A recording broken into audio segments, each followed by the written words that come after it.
Well, Coach, first of all, congratulations on your recent success here at Naples. You got two state titles, one in '01 and one in '07. You took a second in '03, I think. That's right, many times in the playoffs. And, when I see success like that, especially long term, I got to believe that no matter where you go, you're going to win football games. And what would you say to a young or a new coach who wants to know one or two keys to just having one of those consistently successful programs? Steve Spurrier told me this a long time ago, and I'd asked him. I used to go to the Florida clinic every year, and when he was head football coach, and he would never tell you anything. He'd show you cut-ups of kids making these sick plays, and he'd never give you anything real. And he told me when I became a head coach, just do what you do, stick to what you do.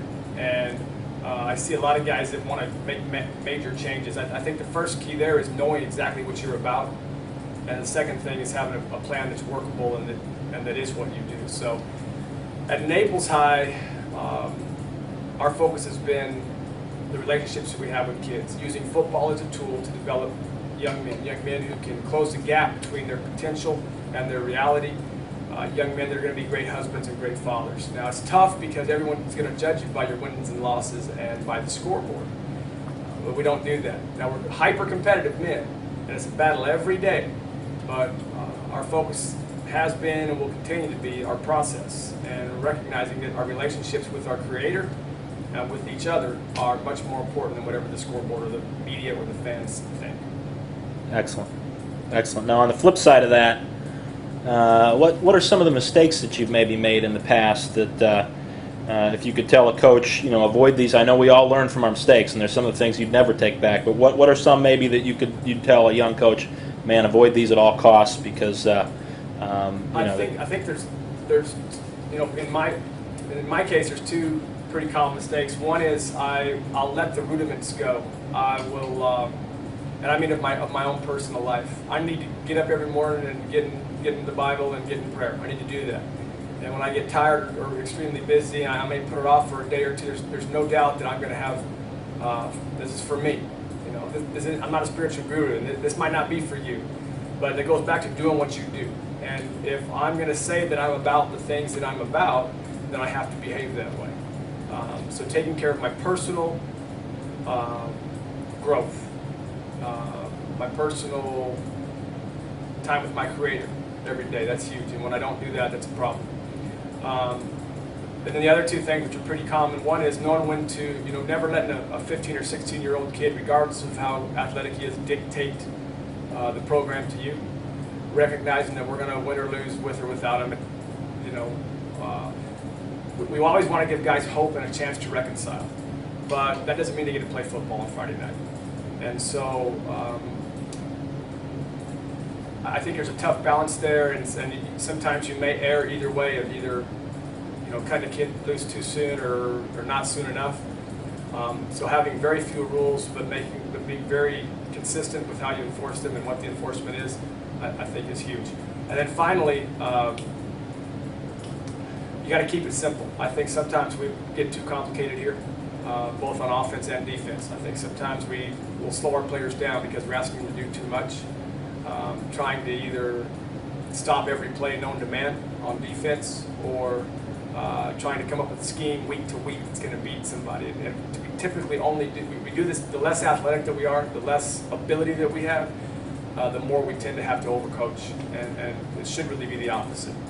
And so I'd say, especially in all levels of football, have your scheme, have your philosophy, and then less is more. Excellent. Excellent. Now, with this success that you've had, these state championship teams, these are kids who've been exposed to long-term periods of success throughout the course of their high school career. I'm always curious, how do you think that kind of winning, how long of a period in a young man's life do you think that affects their life? How long does that stay with them, and does that give them an edge later on in life? I think statistically and research shows that that football can develop really good habits, can help you to develop really good habits. Now, in and of itself, winning isn't going to do anything for you per se, but the habits that you're developing along the way through the process The day after you win a state championship, the sun rises and it start over and everybody's 0-0. I mean, that's done. It's over. So it's not, for the guys that haven't been there, I wish I could tell you it's nirvana or it's the greatest thing ever, and quite honestly, it's not. It's a result of a lot of hard work and things, and being fortunate and not having injuries and a lot of things you can't control. So to think that, you know, you're the man or you arrived or whatever because you've got a ring is silly.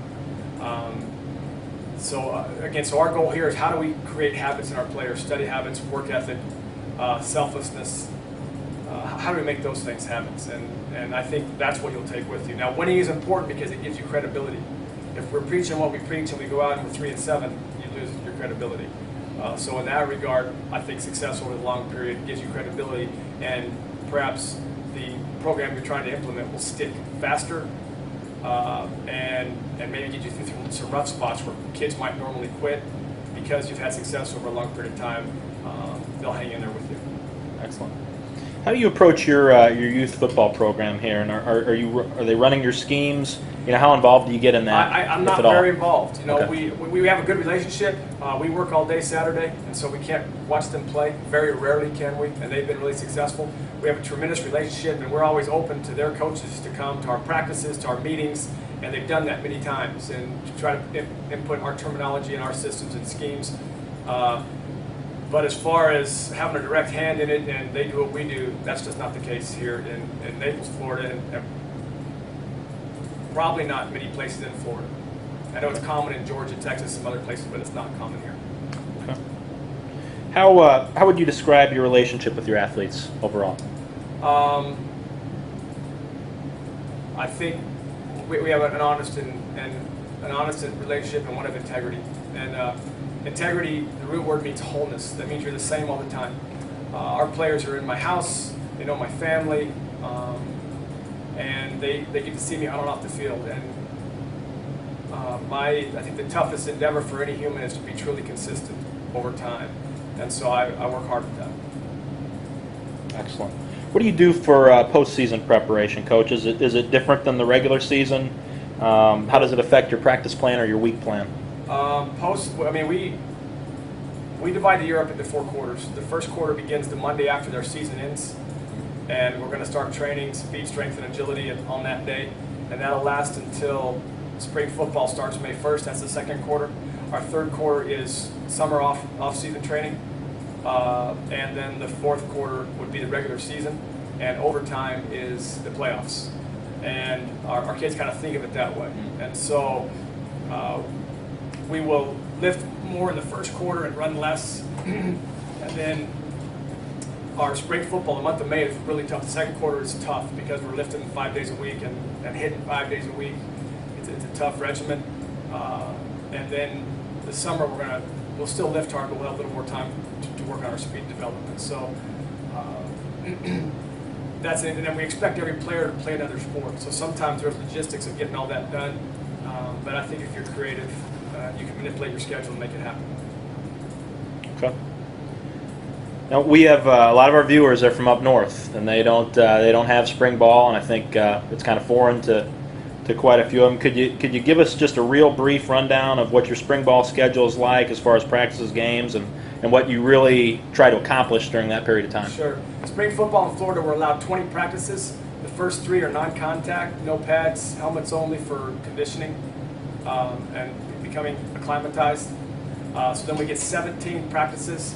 One of them includes a spring game. We'll play against another school. It's a full game with officials, just a regular game. We're home this year against a great Venice team. So if you can imagine not having the game plan for a month and being able, it's kind of like being in two-a-days or the beginning of football season.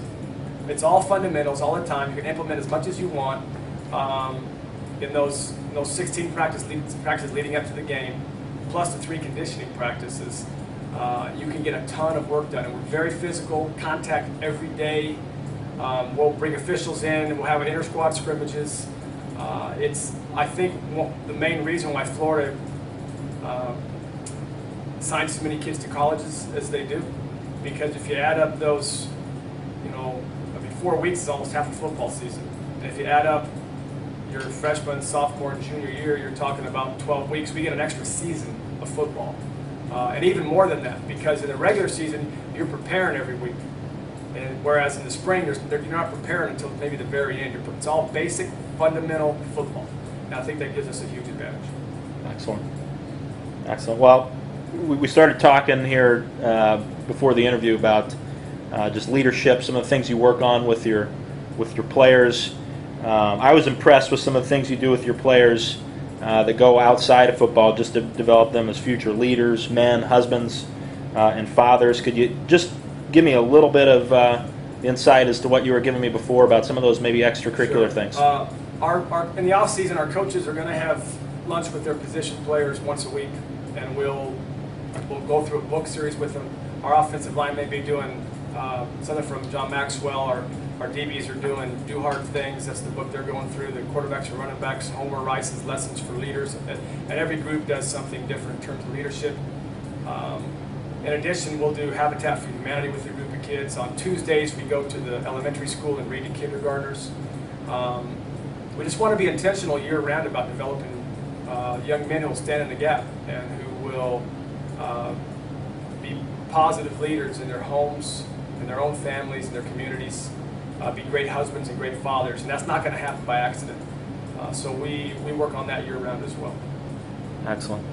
Excellent. Well, one more question here, Coach, and that's, what's your philosophy of strength training in season? Are you trying to just maintain, making gains? What are your thoughts on that? We've bounced around on this through the years, and ultimately what we found and what our players have agreed to is, and they came to us with this. Years ago, we tried to back off. I remember we won a state championship in 01, our players came to us afterwards and said we should not have backed off. We want to keep lifting all the way through. So, and this is for Naples side. I'm not saying it's for everyone. We're going to set records year-round. We're going to lift hard at least 3 days a week. We'll be working flexibility too. That's it in season. And we're going to have contact every day. We start every practice with form tackling. That's what we do. The Wednesday of the state championship game, we are tackling full speed, live go, best on best. And have we ever lost kids? Yes. Yeah, we've had kids banged up. I've lost critical players on occasion. Doesn't happen very often. But I feel like we want to be as safe and as fundamental as we can. And I don't know another way to do it. I know some guys have no contact, and that's how they do it. That's great. It goes back to doing what you do. And so what we do is lift hard year-round and tackle every day. Great. Great. Well, Coach, can't thank you enough. As I said, congratulations on your past success. Good luck in the future, and thanks for coming on ChiefPigskin.com. Thank you. Thanks again.